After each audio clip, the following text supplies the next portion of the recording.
Shalom, nous allons étudier le Daf Kav Zayin dans Masechet Shuarot et nous reprenons tout en haut du Daf, nouvelle Mishnah, Nishba levatel et mitzvah, celui qui jure d'annuler une mitzvah, donc une obligation de faire une action que la Torah lui donne, comme mettre les tefilines tous les jours, il jure de ne pas le faire. Velobitel, et il n'a pas annulé cette mitzvah, donc il l'a faite en réalité, pas tout. Donc il est dispensé du korban lié à la transgression de son engagement qui n'a finalement jamais pris effet. Les Kayem Elokiyem, Patour, pareil, il jure de faire la mitzvah, qu'il a déjà l'obligation de faire, il ne la fait pas, donc il est Chayav Minatora, mais il n'est pas Chayav du Korban, parce qu'il a transgressé un serment qui là aussi n'a jamais pris effet. Malgré cela, on nous dit Shayabadi Chayav, malgré le fait qu'il y aurait eu une logique, un raisonnement, qui dirait qu'il aurait pu être Chayav dans le cas de la mitzvah, qu'il confirme par un serment, qui dirait Rabbi Yehuda ben Betera, comme dit Rabbi Yehuda ben Betera, que l'on cite immédiatement. Amar Rabbi Yehuda ben Betera, Ma'im, Areshu Sheno Mushba Alav Me'ar Sinai. Si déjà quelque chose qui n'est pas obligatoire, qui est reshout, c'est-à-dire qui est simplement autorisé, quand je m'engage à le faire, donc je m'engage à manger, je m'engage à porter, je m'engage à déplacer, ça n'est pas lié à une mitzvah de la Torah. Et pourtant, si je m'engage à Reu Chayav Alav, si je ne le fais pas, je suis chayav d'apporter un korban. Mitzvah shumush ba'aleh Me'ar Sinai et nodin sheyeh chayav aleha.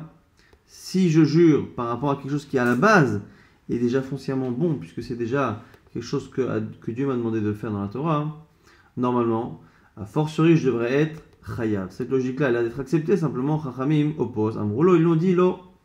C'est joli, mais ça ne marche pas. Pourquoi? Parce qu'il faut que un serment puisse être belav vahen, puisse exister en positif et en négatif. Imamad bishvat areshut sheken asaba lav kehen.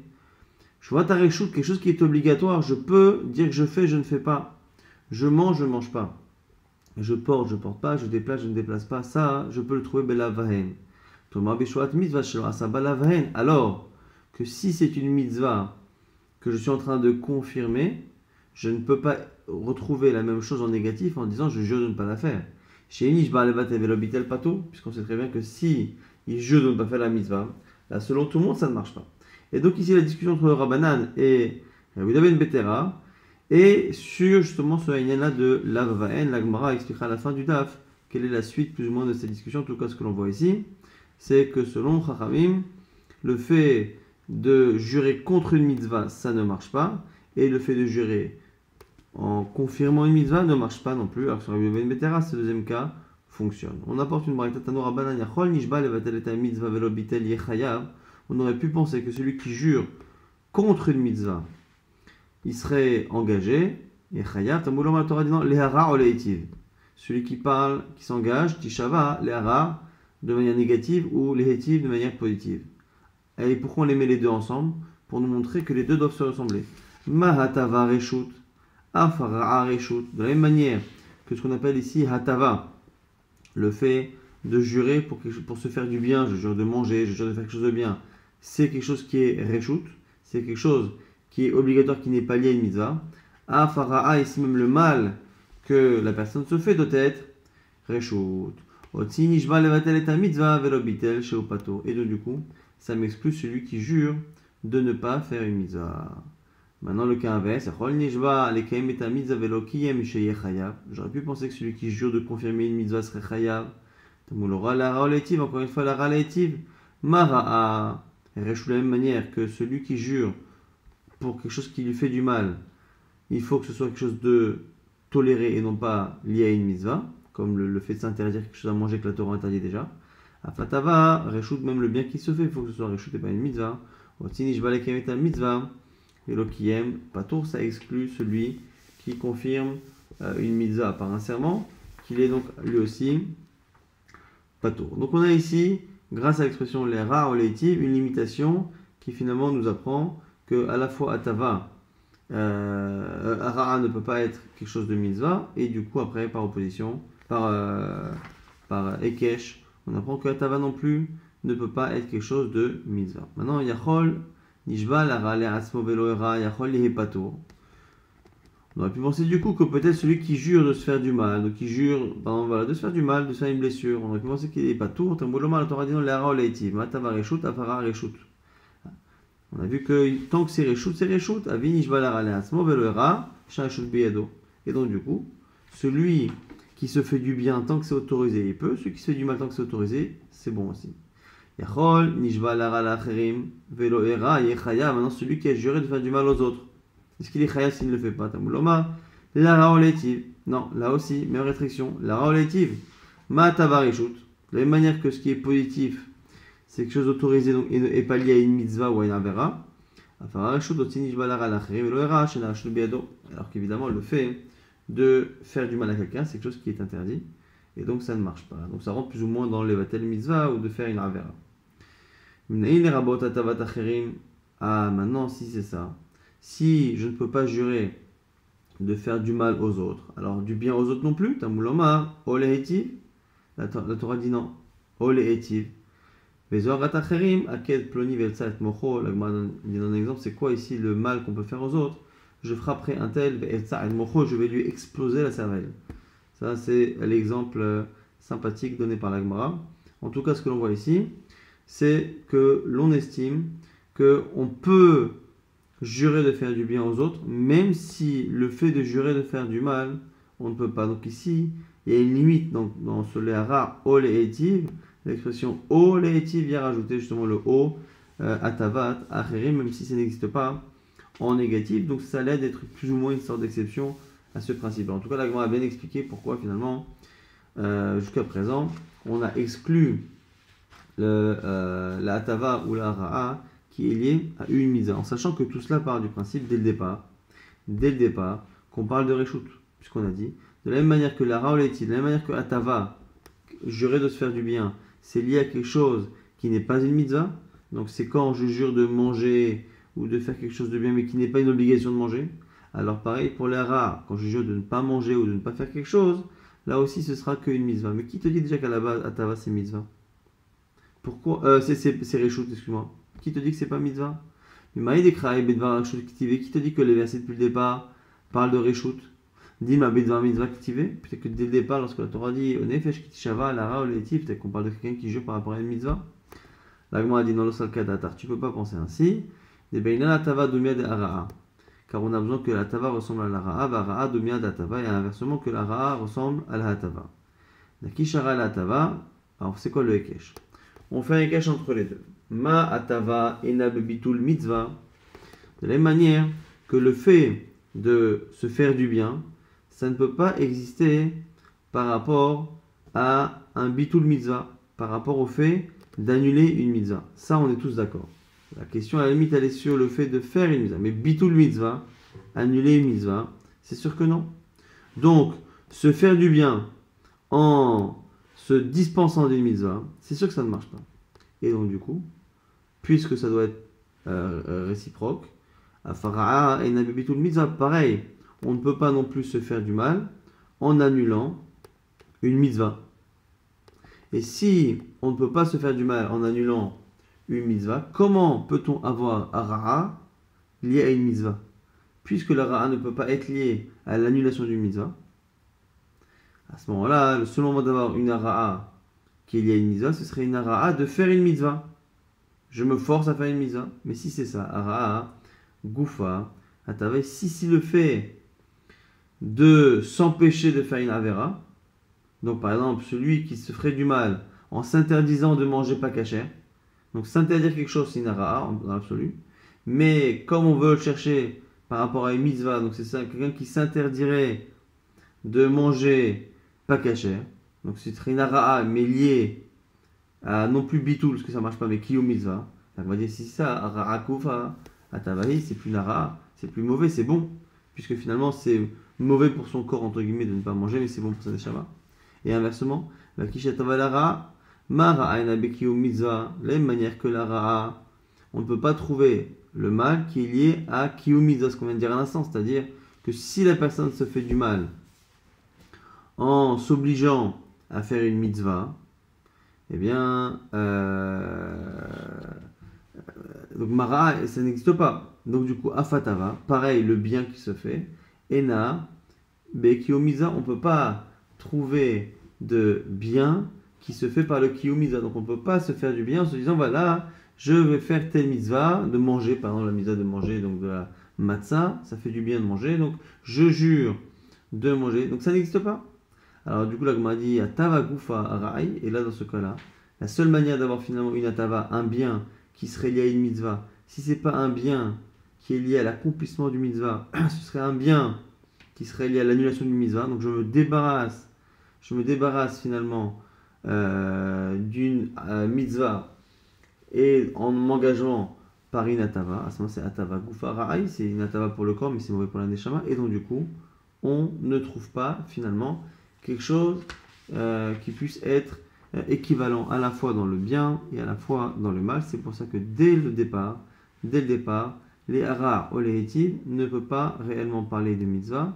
Et comme on a vu que ça ne parle pas de mitzvah, au final, dans tout le verset, on nous dit finalement les hara, les hétiv, ça ne peut pas à un moment donné inclure quoi que ce soit qui soit lié à mitzvah, ni pour annuler mitzvah, ni pour renforcer une mitzvah. La Gemara dit maintenant, mais à ce jeu-là, de la réciprocité,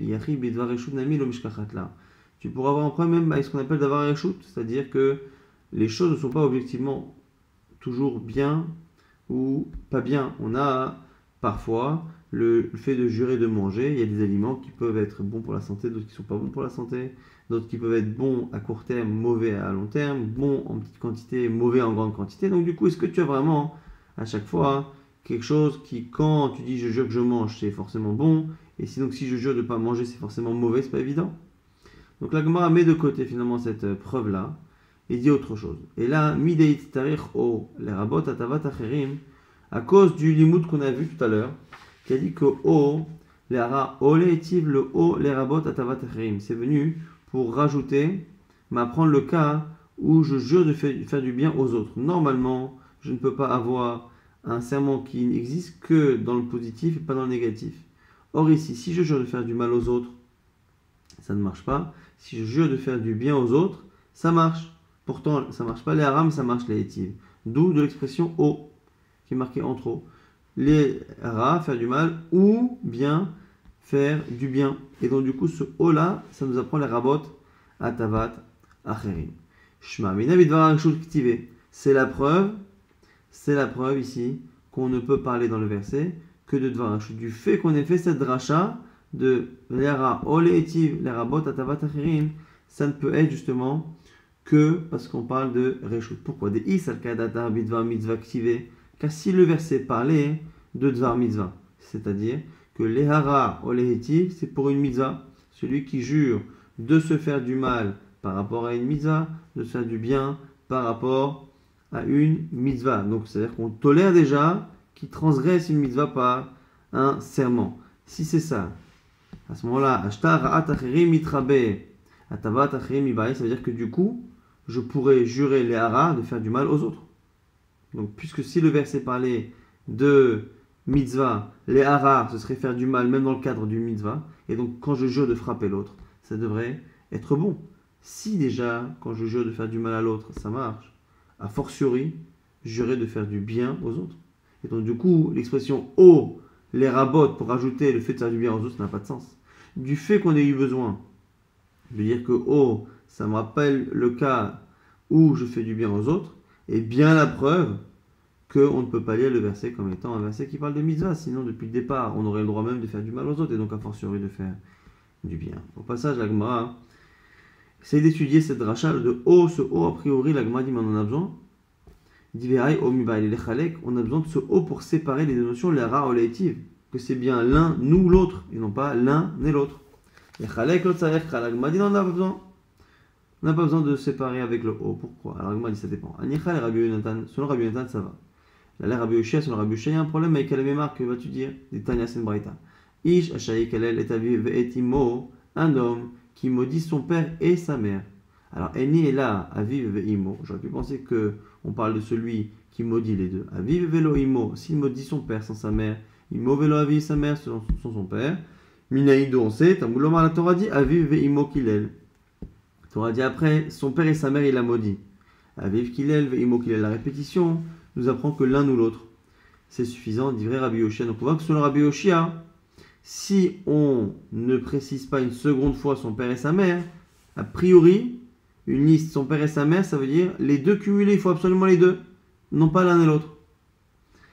Rabbi Yonatan nous dit, Mashma Shem Ke'echad, ou Mashma Echad Bifnei Atzmo. Quand on dit une liste, ça peut se dire soit l'un et l'autre, soit l'un ou l'autre. Et quoi? Donc on dira qu'a priori c'est l'un ou l'autre, sauf si la Torah te dit Yahdav.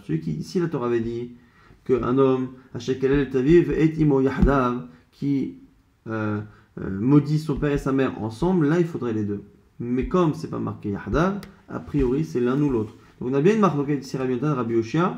Est-ce que quand on a une liste, on a besoin de dire clairement que c'est l'un ou l'autre, ou est-ce qu'à la base on part du principe que jusqu'à preuve du contraire c'est justement l'un ou l'autre? Et donc du coup on a bien cette discussion-là. A priori, ça va selon Rabbi Yonatan. Selon Rabbi Yonatan, effectivement, on n'a pas besoin de dire oh. Pour Rabbi Yonatan, déjà son père et sa mère c'est son père ou sa mère. Les hara ou les étives avec un vav. Si on avait dit l'ara et les étives, on aurait su déjà que c'est l'un ou l'autre.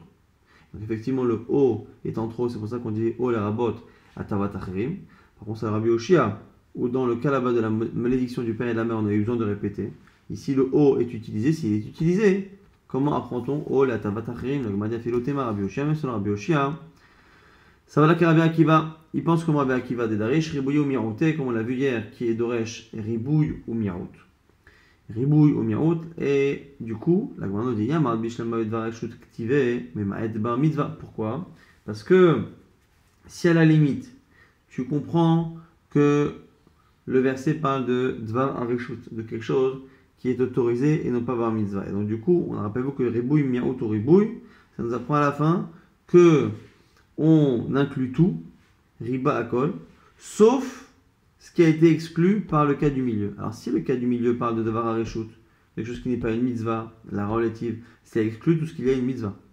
Et là, Yamat Bidvar Mitzvah Ktiv, mais si tu dis que le cas de la relative, qui est le fameux cas de Miaout, la fameuse exception, enfin le fameux cas particulier qui est cité, si tu dis que ça parle de mitzvah, à ce moment-là, il n'y a plus aucun cas qui est exclu par ce limoud de Rabbi Akiva. Et donc, du coup, par élimination, on est obligé de dire que c'est bar mitzvah. Rabbanan Shapir. Alors, on reprend maintenant la fin de la discussion entre Rabbi Yehuda ben Betera et Chachamim dans la Mishnah. Rabbi Yehuda ben Betera, Maïm Areshut Vechulé, il a dit, Rabbi Yehuda ben Betera, il a dit que si déjà ce qui est pas obligé de faire par rapport au Arsinaï, ça marche quand je m'engage à force sur une mitzvah de la Torah, moi a dit que Rabbi l'ont dit, mais non parce que tu peux pas comparer parce qu'il n'y a pas en négatif et en positif. Alors vers Rabbanan Shapir Kamrele Rabbi Yehuda ben Betera, m'a dit la réponse de Rabbanan elle est bien. Alors que dira Rabbi Yehuda? On va dire Rabbi Yehuda ben Betera Malar te dirait Atou Atavat Achirim Lafafal Gav Delita Bechla Arat Achirim Rabbi Rahamana. Il dit moi j'ai une exception à cela. Tu dis qu'il faut toujours la vaen, mais c'est faux dans les pieds l'instant. Les haras oléétives. Les haras, j'ai pas le droit de jurer de faire du mal aux autres parce que c'est assourd. Mais oléétive, le haut vient m'apprendre que je peux par contre jurer pour faire du bien. Donc tu vois bien que c'est pas belavaen. Je ne peux pas faire du mal aux autres, mais je peux jurer de leur faire du bien. Donc tu vois bien que c'est pas belavaen. Alors dis la même chose pour la mitzvah. Que je n'ai pas le droit de jurer contre une mitzvah, mais j'ai le droit de jurer pour une mitzvah. Hanami, pareil ici, Bekio mitzvah pour l'application d'une mitzvah. Regarde, l'été bitul mitzvah. Rabbi Hamana, même si ça n'existe pas en négatif, d'annuler une mitzvah, ça existe en positif. Chachamim et Rabbanan. Atam ite belo etiv. Acham ite belo akayem. La Gemara dit non, c'est pas pareil. Pourquoi? Dans le cas là-bas des autres, si je jure de leur faire du bien, je peux retrouver ça en négatif. Non pas en jurant de leur faire du mal, mais en jurant de ne pas leur faire du bien.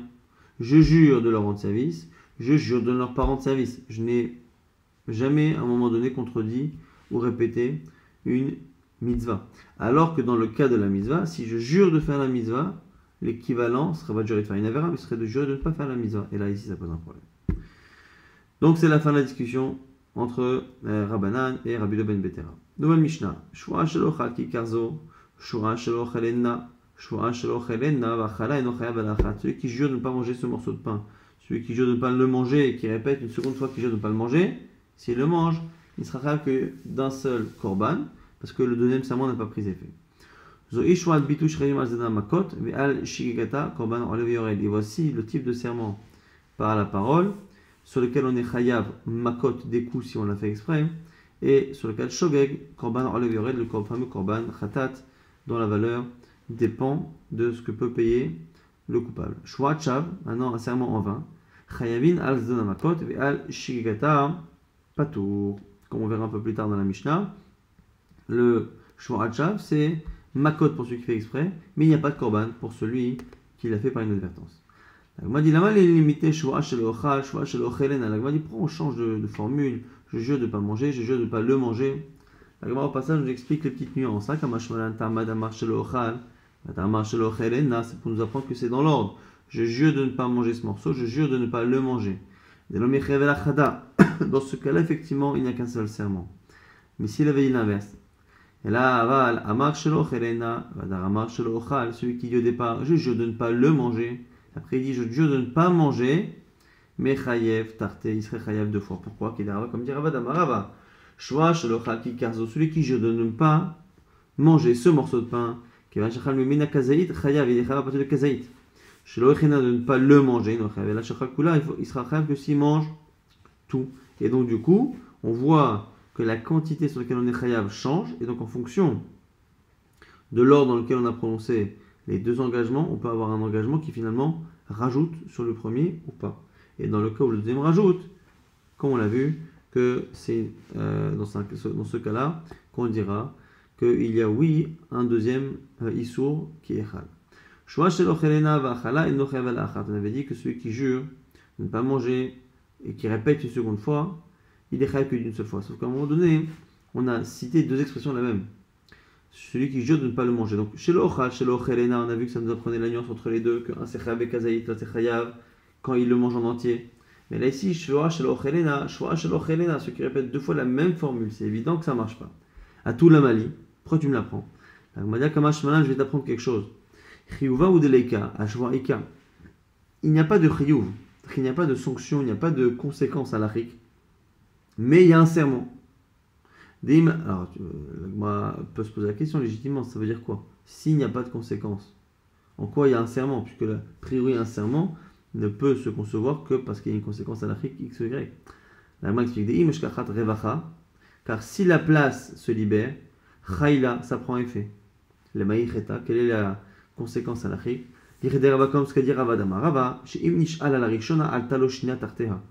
Si, alors c'est là-bas, c'est dans Shuvah, mais souvent dans Atarné Darim, si on annule le premier serment ou le premier engagement, le deuxième prendra effet. Et donc du coup, quand quelqu'un jure de ne pas manger, qu'après il répète ce même serment une seconde fois qu'il jure de ne pas manger, a priori le deuxième ne sert à rien, sauf que s'il annule le premier, le deuxième prend effet, ce qui montre finalement que c'est pas qu'il n'y a pas de deuxième serment, c'est qu'il ne peut pas prendre effet. La Gemara essaie de confirmer cela. L'imam c'est allez, est-ce qu'on peut peut-être apprendre ça de cette braïta qui dit celui qui a fait deux nézirut, il s'engage deux fois à être nazir. Au manarishona avait friche à la korban, il termine sa première nézirut, en général c'est 30 jours souvent nézirut, stam, et à la fin il met de côté le korban, et après il jure et il annule le premier neder de nézirut. Ataloshna varishona, on lui compte la deuxième et on lui compte comme la première, c'est-à-dire quelqu'un donc a pris une première nézirut, il a pris deux nézirut, l'une après l'autre. Il fait la première, et une fois qu'il a terminé, qu'il a mis de côté le korban, il a tout fait a priori. Que fait-il? Il annule. Mais il annule ici rétroactivement, donc rétroactivement il n'y a jamais eu la première, comme jamais eu la première. Il y a eu la deuxième à la place. Et il y a eu la deuxième à la place, elle a été faite, il apporte un korban et Shalom à Israël, tout est réglé. C'est extraordinaire. On voit ici vraiment que la deuxième, non seulement elle attend, mais ça peut même marcher rétroactivement. Donc l'Agma dit peut-être que c'est bien une preuve de ce que vient de dire ici Rava, et de ce que vient de dire l'Agma dans l'explication de la Mishnah, que c'est pour ça qu'on a répété chez l'Ochelena, l'Agma dit non, c'est différent. Là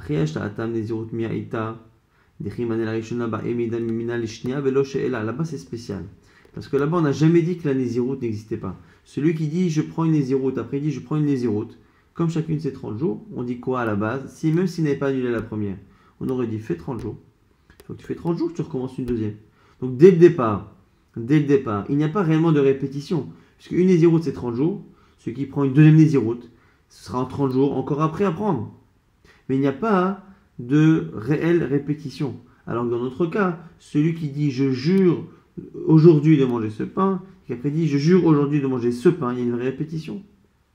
Donc, ce que nous dit c'est l'agma, c'est qu'on n'a pas de preuve de là-bas, parce que là-bas, le fait que la Néziroute puisse rétroactivement prendre la place de la première, c'est parce que depuis le départ, elle n'a jamais été inexistante, puisqu'elle aurait dû avoir lieu après. Alors que chez nous, dans Shura, quand on jure 2 fois la même chose, au départ, le deuxième serment n'existe pas du tout.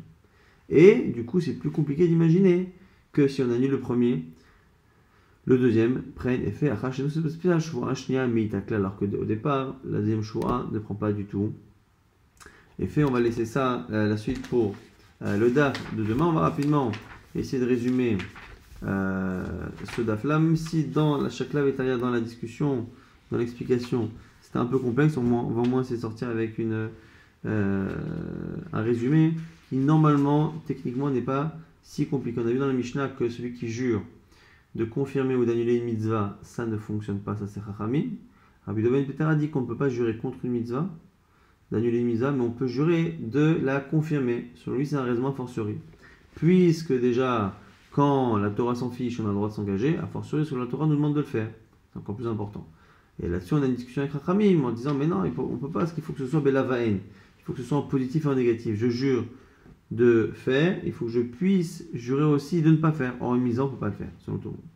Et à ça, répondrait Rabbi Ben Vetera, oui, mais tu vois bien que déjà, pour Achirim, on avait une dracha de O. O, ça nous apprend que même si je n'ai pas le droit de jurer de faire du mal aux autres, j'ai le droit de jurer de leur faire du bien. Donc tu vois bien que ça existe en positif et en négatif. Et Rachamim leur diront, à ce moment-là, leur dira, non, c'est spécial là-bas parce qu'on peut jurer de leur faire du bien et on peut jurer de ne pas leur faire ce bien.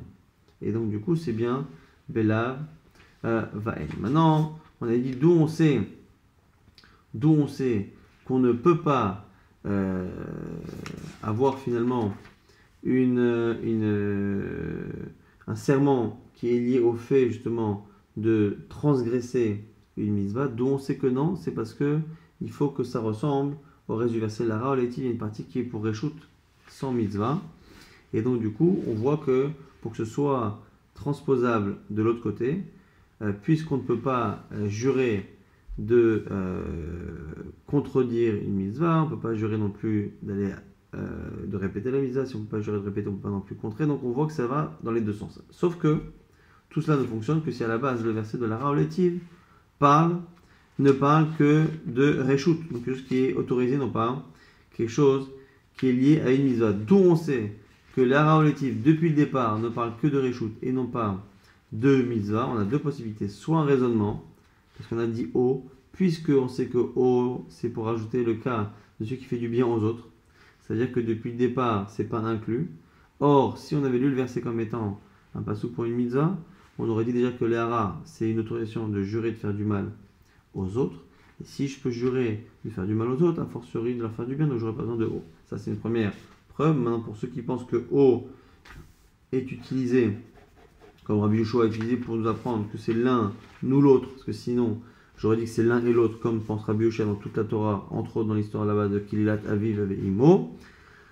On a finalement Rabbi Yoshia qui l'apprend parce qu'il tient comme Rabbi Akiva, et selon Rabbi Akiva, puisqu'on est d'Oresh Ribouille, Miaout et Ribouille, qu'on est obligé finalement de prendre tous les cas, sauf ce qui est exclu par l'exemple qui est cité au milieu, qui est la Raloétive. Or, ça parle de mitzvah, il n'y a rien à exclure. S'il n'y a rien à exclure, on se retrouve avec un problème, donc du coup il y a bien Ribouille, Miaout, Ribouille, donc par élimination, on est obligé de dire ça. Ça, ce sont les deux manières que la Gemara a apporté pour expliquer pourquoi la Raloétive, c'est que Bidvar Eshut et l'Obidvar mitzvah. On a vu également que celui qui jure de ne pas manger ce morceau de pain, ou qui jure de ne pas le manger, on a une distinction. Dans un cas, il sera à partir de Kazaït, une fois lorsque il aura mangé tout le pain, et du coup, en fonction de ces deux phrases, s'il a répété dans un sens ou dans l'autre, il pourra avoir deux serments ou seulement un seul. Et on a vu également que même si on ne pouvait pas apporter la preuve dans Nézirut, parce que dans Nézirut c'est spécial, quelqu'un qui prend deux Nézirut, a priori c'est l'une après l'autre, et donc c'est normal que lorsqu'il annule la première, la deuxième prenne effet à la place de la première, mais on apprend ici, même si ce n'est pas le même raisonnement, que celui qui jure par rapport à quelque chose, donc il jure de manger ce morceau de pain aujourd'hui, et jure de manger ce morceau de pain aujourd'hui, a priori le deuxième serment ne prend pas effet, mais c'est pas qu'il n'est comme rien du tout, il est suspendu, et il attend que la place se libère. Et donc si on fait une annulation du premier serment, le deuxième serment prend effet. C'est comme ça que la Gemara le dit, même si on n'a pas trouvé la preuve dans Nézirut.